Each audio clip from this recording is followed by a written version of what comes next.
Good morning, good afternoon, or good evening. Thank you for joining me once again for a Magic the Gathering box opening. This time it's going to be another little special treat there because it's not a collector booster. It's not a regular, what is it? They call them play boosters now. It's not like a bundle. It's close to a Secret Lair, but it's a little bit different. It's the Encyclopedia of Magic. So this is taken in kind of similarly to the 30th anniversary where they had a bunch of different cards, kind of like a one impactful card from each year for Magic. And in this case, it's going to be one card for each letter and possibly an extra card there because they often have one of those.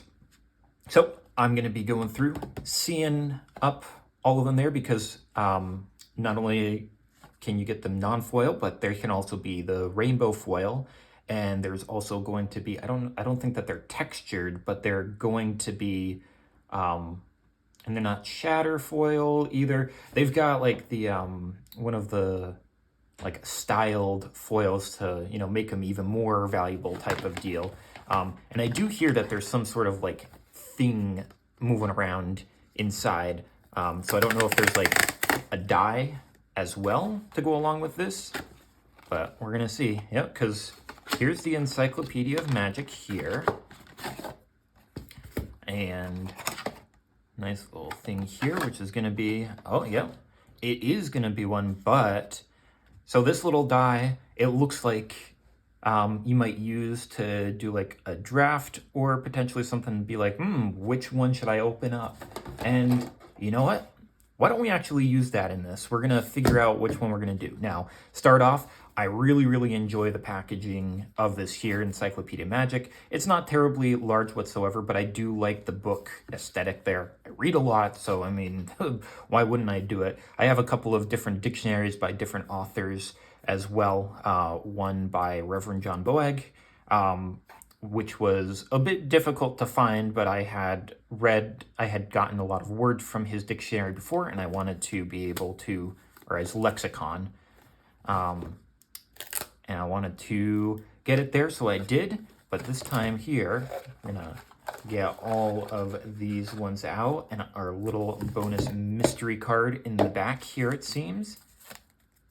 Yep, and yep, it looks like you could reuse this any way that you want to with this here to separate out some cards. I think that'll be pretty nifty. I might end up reusing this there. But this mystery one, I think we're going to save it for the very end there. So we're actually going to put it off to the side there and come back to it in a moment.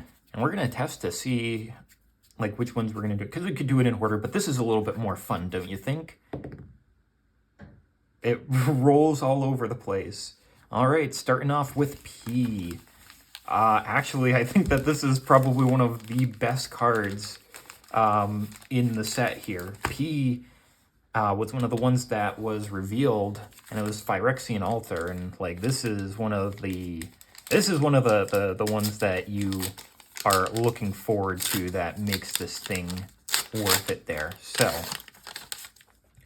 put that off to the side.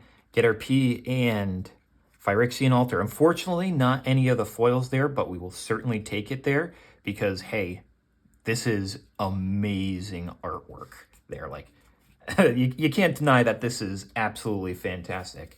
Man, I feel like I should have gotten like a dice tray or something to do it there, but I think I'll just do this. You know, it might stop early, but we're getting a little bit of D here. See what's going to be in for D. Is this going to be the will of D? Oh, we actually saw this one here. This is also going to be Demonic Consultation. Another really big one there for us. Unfortunately, no foil on the Demonic Consultation either, but we'll definitely take it. I guess I should go back here. Phyrexian Altar, 3 colorless for an artifact, which allows you to sacrifice a creature and add 1 mana of any color. Pretty amazing card. Like, it's a free sack outlet that also gives you mana. Pretty intense. And Demonic Consultation here, 1 black for an instant. with choose a card name, exile top 6 cards of your library, then reveal cards from the top of your library until you reveal a card with the chosen name. Put that card into your hand and exile all of the cards revealed this way. So you can go through your entire deck to do like a Thassa's Oracle win, or you could be looking for a very specific card that you want to be able to pull that out. Actually, I do have my little thingamabobs here to protect them. So I should get those on there. All right, what's going to be next? Little O action. So right before Phyrexian Altar there. Oh boy. Omen of the Stars. Ozolith. Obnixilis. Ogerpon from Pokemon. I don't know. Oh, it is an Obnixilis there. Obnixilis the Fallen with some pretty crazy artwork there, looking like some sort of demonic warrior, even though his, Planeswalker makes him, I think, more of a, might be more of a spellcaster. I'm not sure, like his old artwork of him there, had him in a suit of armor, but, this one is just him out there. 3 double black for a 3/3 legendary demon with landfall. Whenever a land you control ETBs, you may have target player lose 3 life. If you do, put 3 +1/+1 counters on an Obnixilis. So, you get him out there. Every land that you put in, you have an opponent lose 3 life and he gets bigger. It's, a bit ridiculous with it. This actually has a very, smooth sheen to it there. So, have not yet hit any of our foils, but we are X. Okay, going all the way down here. Trying to think of some X. There's probably some, I don't know if there's an X-ray. I'm sure that there's some creatures that start off with X, like Xylus or something like that. There's plenty. Well, I think that it's one of the least common ones to start off with, so it might be the hardest to guess. I mean, because there's so few, maybe it would be easy to guess, but I just don't know enough. And Xantia, yes, it is a legendary creature, Xantia. Still no foils, though. 1, a black and a red, 5/5 legendary Phyrexian minion that enters the control of an opponent of your choice when you play it. It cannot attack. It attacks each combat fable and can't attack its owner or planeswalker its owner's controls. So you play this, and your opponent has to attack with this each turn, but it can't attack the person that played it. And for 3 mana, Xantia's controller loses 2 life, and you draw a card. Any player may activate this ability, so it can just steadily drain them down. You kind of give somewhat of a group hug to players. Even the person that is in control of Xantia could technically do that if they wanted to. Not sure that they would, but it's a possibility. All right. Next one is going to be the D. We already got D for Demonic Consultation, so maybe actually I'll move the stuff over like this since Xantia is there. T. Okay. Next up, we're going to get some T here. RS, that's a... Wouldn't expect that one to be a T there. It looks more like a hook, almost.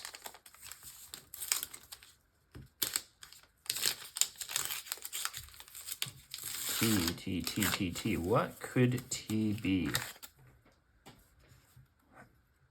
I got our T, and it's going to be... Ooh, Foil Temple of the False God. Okay. All of these cats leading mice, it looks like, into the temple there with the big yarn balls. Very, very funny artwork there. So we're getting our first regular foil version there. Temple of the False God is a land that taps for 2 colorless mana, but you can only activate it if you control 5 or more lands. Okay, so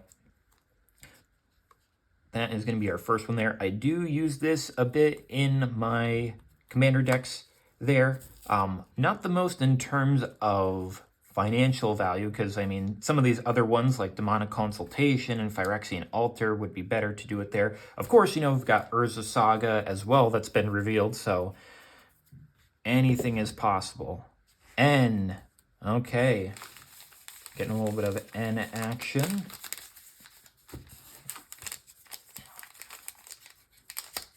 N. I mean, obviously there's a bunch of creatures that you can do, things that start with no, nothing. It can't be one with nothing because that starts with an O technically. N. Ooh, Narset's Reversal. Okay. That one looks pretty. It's very nice artwork there.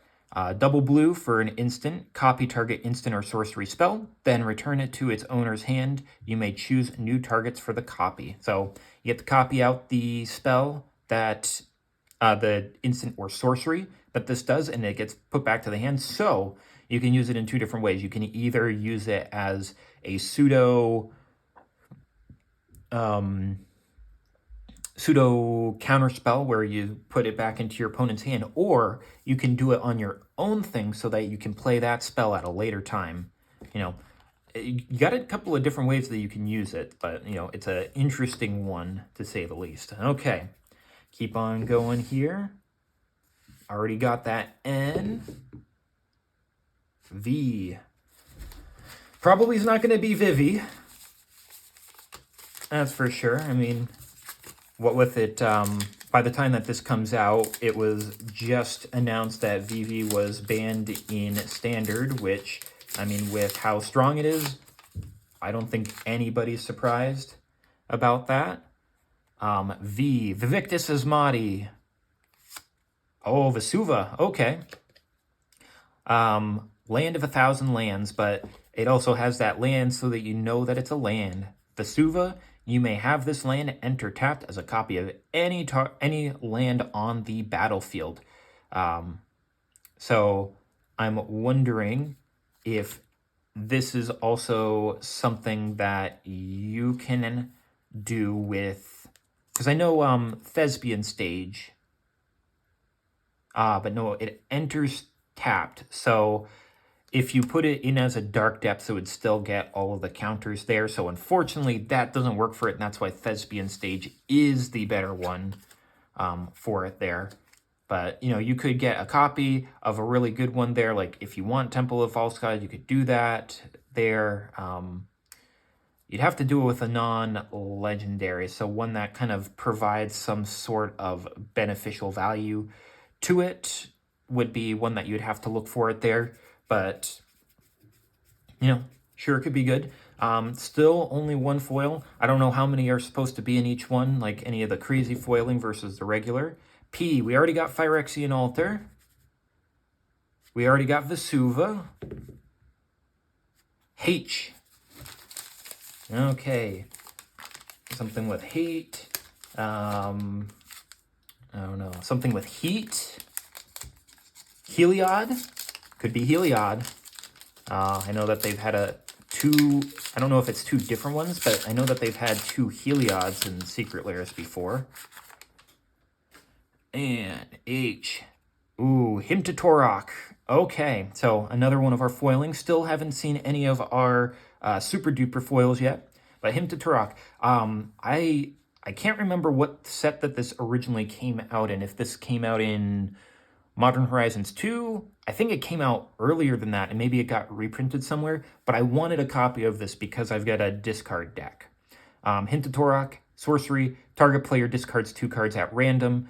You know, it's not the most powerful one there. Again, another one that's a bit, you could say, disappointing for it to be the foil, but hey, you know, it's all good in the end for me. I want these for my collection there. It's like, sure, you know, it'd be great if every single one of them was foil or every single one of them was the super foiling, but we can't have that.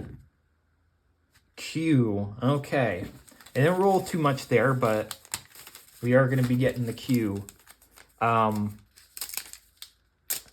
the first thing that came to my mind was like questing beasts, or I think that there's also like the quests that you can get in, what do you call it there?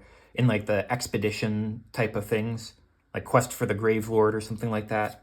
Oh, and it is questing beast. Ah, that's pretty good there. We got that one.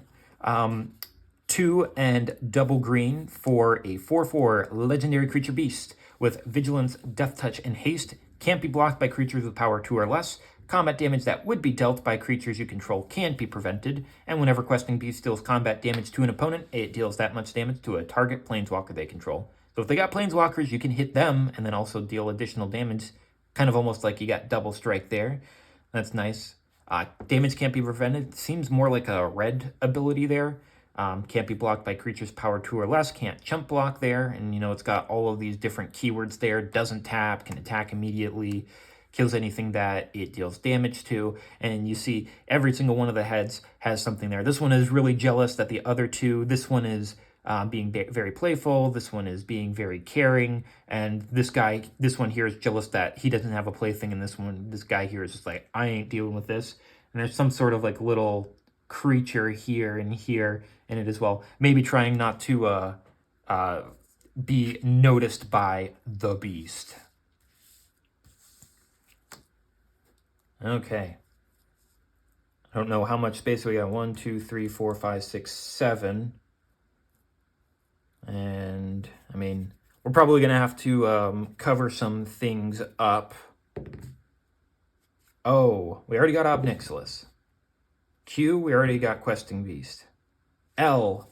Okay, who wants to take this L?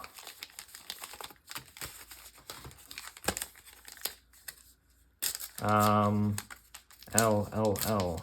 What starts with L? Something that starts with lava. Lava claw reaches, that'd be pretty disappointing. Something that starts with law. Lavinia? Llanowar Elves. Oh, yeah. Yeah, of course it's Llanowar Elves. Like, this is like quintessential green magic card here. Llanowar Elves. Good old classic. 1 green, 1/1 Elf Druid. Tap to add 1 green there. It's such a classic there. It's hard to, like, not... I don't know why I wasn't thinking of that there when I was doing all of my stuff. It's so classic there. I mean, we've got, what do you call it there? Foundations. There was the special one that we ended up getting in our boxes. So that one, that's pretty nice as well. Okay. What do we got next here? Q, got Questing Beast already. Funny we got that. Z, going all the way to the end here. Something Zoo. Zebra. I was going to say Xantia because it also sounds like Z, but I mean, Xantia's already over there. Zombie. Zombie Outbreak. Zombie Lord. Zombie Lord. Zozu the Punisher. I've never seen this card before. Zozu the Punisher. 1 double red, 2/2 legendary goblin warrior with whenever a land enters, Zozu deals 2 damage to that land's controller. Okay, so punishing landfall decks there. His cleverness is well regarded among the Akim, but most of his jokes are just variations on leaving Zozun, and then he shoots fire at you. Ha ha ha ha ha ha ha ha. Damn. He's trying to be a jokester. Not many of these have flavor text on them. Always there watching, carefully tallying, twig snaps there, making, I guess, they're going to pay you back. And Ob Nixilis, I guess, is the only one so far. Many live lives of quiet desperation. His is quite loud. Yeah, he's kind of desperate. I'm not gonna lie. Okay, let's move some of this stuff here. Get the N up there so that we can O P Q R S T V X, and we're gonna have the Z here. Okay. Enter again. F. Don't have F yet. All right, everybody, press F to pay respects. This is gonna be a foil one. I just know it based off of that one there. Okay. I don't know if there's a set number of foils in each of these or if it's just random of how many that you could get. Imagine getting a god box where every single one was just like the super foiling. Field of the Dead. Oh my god, yeah, that's a good one there. Unfortunate that this one also is not foil or has any foiling on it there. Because I think Demonic Consultation, Phyrexian Altar, Field of the Dead, and then we know you as Urza's Saga. Like, those are, I think, the biggest ones in here. But Field of the Dead, amazing land. I got a few of those when it was in the core set there. Land, taps for 1 colorless. Whenever this land or another land you control ETBs. If you control 7 or more lands with different names, you create a 2/2 black zombie creature token, and this land enters tapped. Amazing card that I can't remember if it got banned in places, but I know that it was just in of itself incredibly powerful because it's like, oh yeah, you know, like fetch lands, you can get multiple lands in a single turn. You know, it's just, it allows you to just build up this army of just tokens out of nowhere. So, always good to get it. K. Don't have K yet. K. Something kill on sight. Kraken. I don't know. What's gonna be the K? Krark Clan Ironworks. Okay, actually, that's a good one there. And we got in a foil. So, a good one there that's also foil. That is awesome. Perfect. Now, that's really nice. I'm not too fond of the art style myself. Just my preference, but I mean, really amazing card. I don't have this one. It has a decent price tag to be able to get a copy normally, so having it just as part of this makes it all the more worthwhile. Krark Clan Ironworks artifact for 4 mana. You can sacrifice an artifact to add 2 colorless mana. So you got something that is able to, something that generates artifacts for 2 or less mana. You can just pump them out by making the artifact, sacrificing it to add some mana, or if there's some sort of effect that you get when you spend it, that you get so many artifacts or something that you can sacrifice for the colorless. Pretty darn good. Alrighty. Move things down a little bit here. Right on next to the Llanowar Elves. Very nice. Okay, we'll be about halfway. 2, 4, 6, 12, 13. Yeah, actually perfectly halfway. So, you know, it's going to become harder and harder to get some new stuff. M, we do not have M yet. Okay, Murders at Karlov Manor. Marchesa of the Black Rose. Magnifying Glass. Could be anything. Magic Missile. M is going to be Mirel, Shield of Argive. Okay, that's another good one there too. And unfortunately, another one that we don't have the foiling for. Any foiling. We don't have the super foiling for anything. I mean, it gives more hope the more that we go through that maybe the Urza Saga is either going to be foil or the, like, super foiling. That would be awesome. Mirel, Shield of Argive. 3 and a white for a 3/4 legendary human soldier. During your turn, your opponents can't cast spells or activate abilities of artifacts, creatures, or enchantments. Whenever Mirel attacks, create X 1/1 colorless soldier artifact creature tokens where X is the number of soldiers you control. So she gives it for herself, but she creates soldiers in and of herself. So you attack in with the soldier, and you attack in with her. When you've got more of them there, you keep on creating more. Super go-wide board, but also just having kind of a, what would you call it there? The Grand Abolisher. That Grand Abolisher effect of your opponents can't do a whole lot of interactions with your stuff there. Creatures, artifacts, enchantments, spells and sorceries if they have specifically like flash, or anything with flash for that matter. You know, they can't play that from their hand. And then abilities of creatures, artifacts, enchantments. The only thing that they could possibly do is like planeswalkers, if they had some way to be able to use planeswalker abilities on other players' turns. I think that's a very limited effect though, so I think it's basically just a, hey, you can't do anything on my turn there, which is always good. We'll just put these guys up there and move these on down. Okay, L, M, N. So M is actually going to be in there. M, N, and sure, we'll put Obnixilis over here. Not sure how much stuff that we're going to be able to get through or the best way, because I know that I'm tallying stuff up over here. X, we've got Xantcha already. Q, we've got Questing Beast. That's another Questing Beast. R, we do not have R yet. Okay, R, the Winged Dragon of Ra. This is Yu-Gi-Oh, right? R, removal. I don't know. R is just not coming to my mind there. And R is going to be Retrofitter Foundry. Okay, what is this? Oh, it's really nice pixel art there. That's nice. 1 colorless for an artifact. Untap for 3 mana, you can untap this artifact. For 2 mana, 2 and tap, you create a 1/1 colorless servo artifact creature token.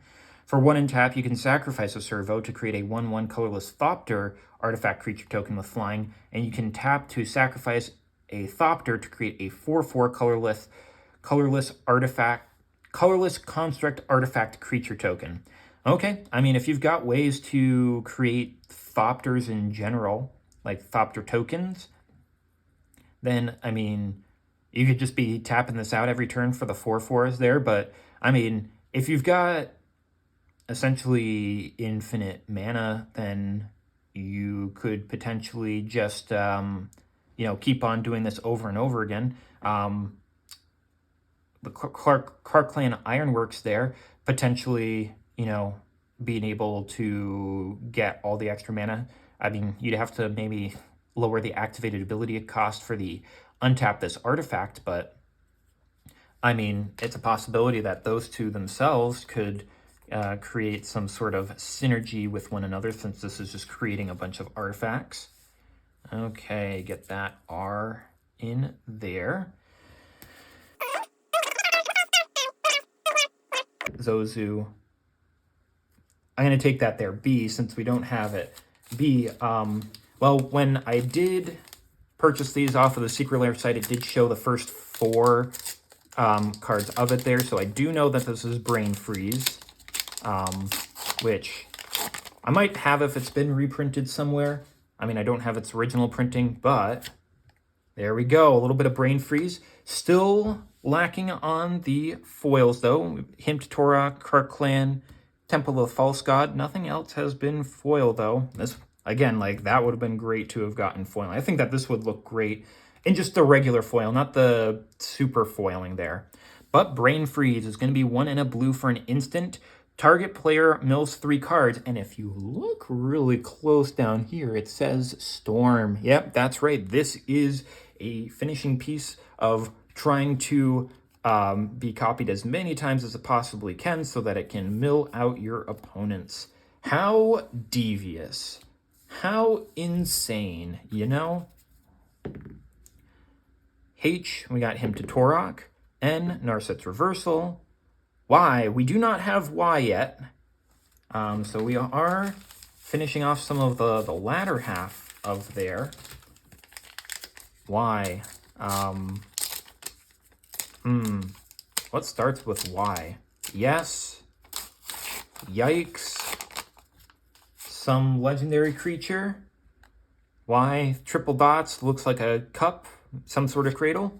Yarok. Okay, another foiling there, and actually one that I want to make a deck out of, so, getting another version of this is nice. It is foiling. I don't think it's necessarily one of the most expensive ones there, but again, we haven't gotten any of the super foiling yet there.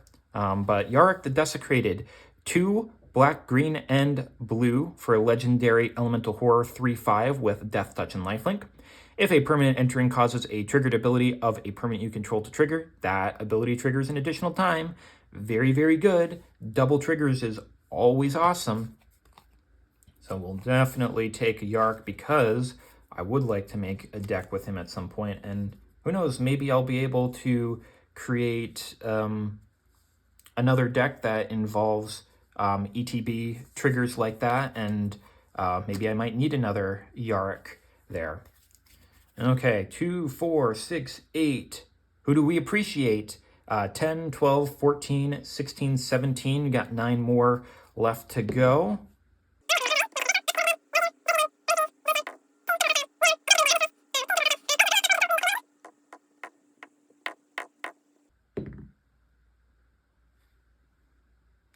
Okay, well, it was on there, S. Okay, so it is, some of these are harder to get because they are on these little triangles instead of these big squares. So that's probably what's happening with some of them there.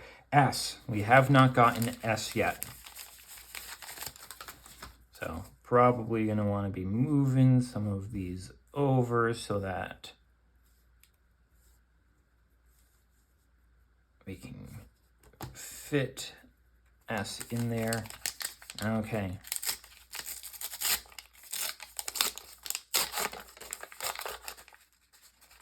Now the big thing is, you know, getting this in and of itself was a good purchase because if you look at the cheapest printings of every card in here that I've looked this up from what people say, that with the cheapest printing of each card, not including this, which it's probably going to be Soul Ring, going to be honest. Like Soul Ring, this Llanowar Elves, it's probably going to be other things that are going to be like worth a couple of cents there. It's like, even without those, it's like the 8 or 10 biggest cards like paid for themselves just with their cheapest printings. So everything else is just basically free at that point afterwards. So it's just like, yeah, it pays for itself and more. S, Soul Ring, yep. Unfortunate not foiling because this actually looks intense and would be, I think would pop so well if it was a foiling. Good old Soul Ring, the classic 1 colorless for an artifact that taps for 2 colorless mana. Commander staple, an insanely overpowered broken card there. Not gonna lie about that. Okay, so we got one of those hard ones there. Let's see if we get another fast forward there. Oh, that one was almost W. Why don't we take it there? It was basically W at this point here. We don't want to be wasting a ton of time there. Well, let's open up W. We can get to it when we get to it there.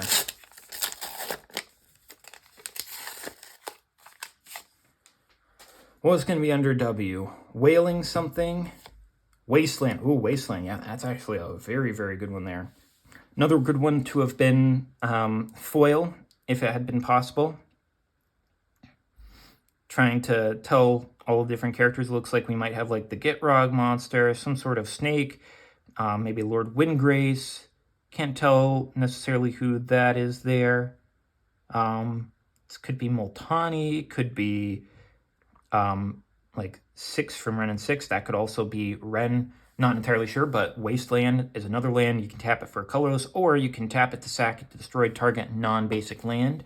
Very, very good. I thought to myself here with it, one of the cool cards that came out in the Final Fantasy packs is Go-Go, and it has the ability of paying double X, and it lets you copy an activated ability X times. So, you know, if you tap this to sacrifice a destroy target non-basic land and you put in 6 mana into Go-Go, you can copy it 3 additional times and take out 4 lands. It's like, it's pretty intense, I'm not gonna lie. Okay. D, we got Demonic Consultation. I do not have I yet, and that is a difficult one to get, so let's put this. Iron Maiden, because there was also the Iron Maiden Secret Lair that came out. Ironclad something, Iconoclast something. Isochron Scepter. Okay. Okay. Another interesting one here that I've had in a couple of decks. 2 mana for an artifact with imprint. When it ETBs, you may exile an instant with mana value 2 or less from your hand, and for 2 mana you can tap this to copy the exiled card. If you do, you may cast the copy without paying its mana cost. Very, very good. Again, mana, and a tap it, and cast. Feel the burn. You're doing great. So this is Duskmorn, and I've heard people talking about the artwork for Isochron Scepter and how people were like, yeah, you know, this is the reason why Duskmorn fell and whatnot there. And it's just like, come on, guys. It's not that bad. It's interesting artwork there. You know, it's a little bit of 80s love. I think it's fine. I think it's cool. Like, is it the most amazing thing ever? No, but I still like it. X, F, we got Field of the Dead already. F again, O. We're going to say that's an E, because it keeps on landing on F. All right, let's go for that E. Enemy something, engage, Ember. E, what could E be? E is Eerie Ultimatum, another foiling there. Still don't have any of our super foiling. I do like the artwork that is here for this one. I know it's not the most amazing card ever. It's an ultimatum, which has very restrictive mana cost here, but I do really appreciate this one here. Kind of like they did Alexander Kambazi did the artwork for some of the lands as little inserts for one of the sets there, and I think that they were really cool looking. So I'm glad that he came back for another one here, because this looks really cool with these. He also had his own set there with some of them there, I think. Or maybe that was someone else. I don't know. It feels like he might have done his own set there, but I like it there. Eerie Ultimatum, triple black, double white, double green for a sorcery. Return any number of permanents with different names from your graveyard to the battlefield. So it's a little bit like Rise from the Dark Realms there. However, it's only from your graveyard, so you want to try to fill it up as much as possible in order to take advantage of it. Okay, so got anything else coming here for us? It was on A and then it shot back out. J, we actually can use J. That's a face one that we haven't done yet. Okay, only so many left. Will you be our last one? J, Jumpstart, Jolt something. Judgment Day. Junji, the Midnight Sky. I think people were saying that this might be the weakest card in here. Like, it doesn't really do much. Like, it's not as impactful as some of these other ones, not quite as powerful. There, Junji Midnight Sky. So, I mean, I guess it's a good thing at that point. Maybe it's not foil or special foil. I would have still taken it, but, you know, it's always nice if the best ones are there. And, I mean, we've got only 4 left, so I don't know if it's guaranteed how many are foil or not there. It would be great if there are, and it's just like the last 4 are my super foilings, and that means that Urza Saga is. That'd be great. But Junji Midnight Sky, 3 double black, 5/5 legendary dragon spirit, flying menace. When it dies, you choose 1. Each opponent discards 2 cards and loses 2 life, or put target non-dragon creature card from a graveyard onto the battlefield under your control. You lose 2 life. Yep, not the most impactful, but it could do a couple of things there. You know, in the discard deck that I have there for Inji Falconwrath, or, you know, even doing it for like Norman Osborn to make each opponent discard some cards there, or bringing something back. It's not the worst thing ever. There are definitely more powerful things, but it's not the worst thing ever. D. Okay, that didn't roll all that much there, but so A didn't roll too much there, but, you know, we'll certainly take this one here.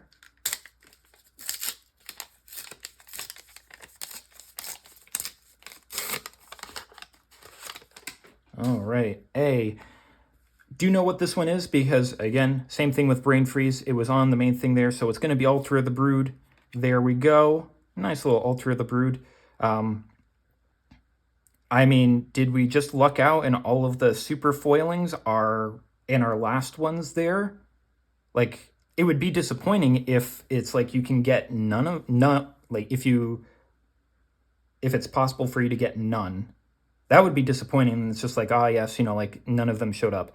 That would be disappointing. But Altar of the Brood, 1 mana for an artifact. Whenever another permanent you control ETBs, each opponent mills a card there. Nifty little extra piece of mill action where, just putting permanents onto the board there can make your opponents mill some stuff. That's always nice. Permanents also include lands as well, so, you can mill people by putting lands onto the battlefield as well. Okay, not that much left. We've got 3 left. C, G, and U.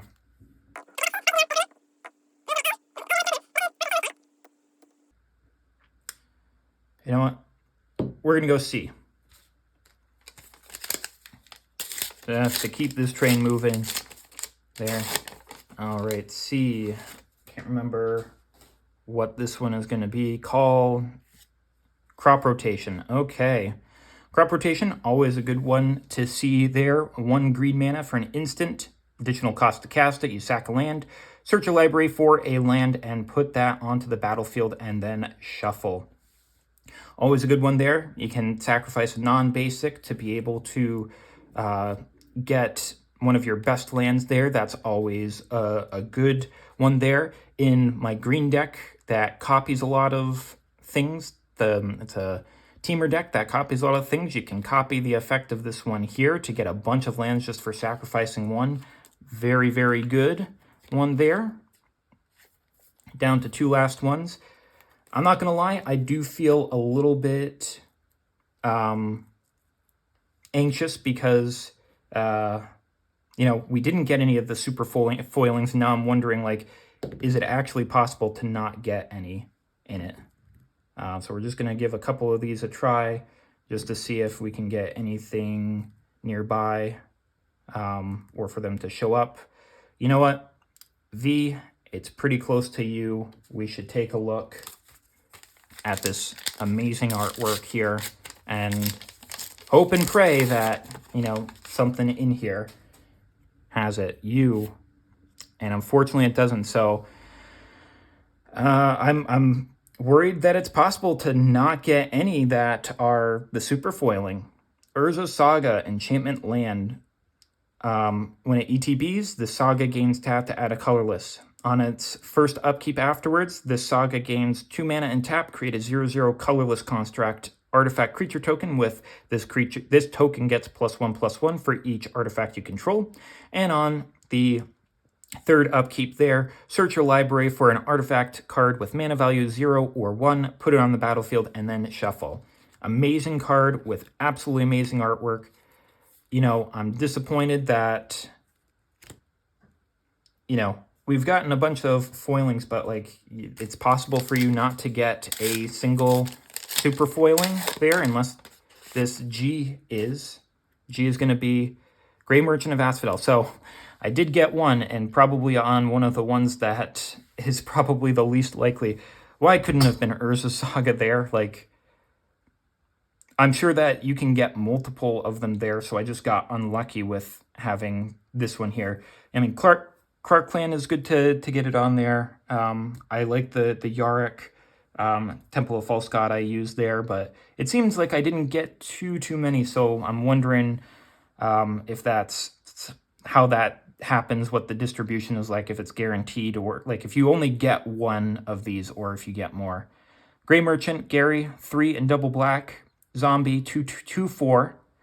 Zombie 2/4 with when this ETBs, each opponent loses X life, where X is your devotion to black. You gain life equal to the life lost this way. Big finisher for when it was around with, what would you call it there? The